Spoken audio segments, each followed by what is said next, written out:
त्रयोदशी व्रत कथा। स्कंद पुराण में वर्णित एक कथा के अनुसार प्राचीन काल में एक विधवा ब्राह्मणी अपने पुत्र को लेकर भिक्षा लेने जाती थी और संध्या को लौटती थी। एक दिन जब वह भिक्षा लेकर लौट रही थी तो उसे नदी के किनारे एक सुंदर बालक दिखाई दिया जो विदर्भ देश का राजकुमार धर्मगुप्त था। शत्रुओं ने उसके पिता को मारकर उसका राज्य हड़प लिया था। उसकी माता की मृत्यु भी अकाल हुई थी। ब्राह्मणी ने उस बालक को अपना लिया और उसका पालन पोषण किया। कुछ समय पश्चात ब्राह्मणी दोनों बालकों के साथ देवयोग से देव मंदिर गई। वहां उसकी भेंट ऋषि शांडिल्य से हुई।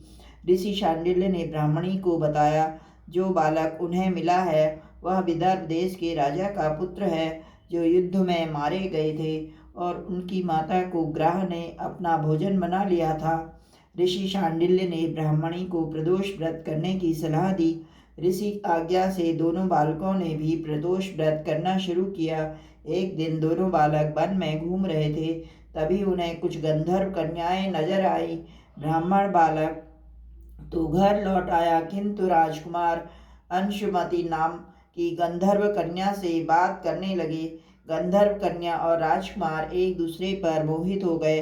कन्या ने विवाह हेतु राजकुमार को अपने पिता से मिलवाने के लिए बुलाया।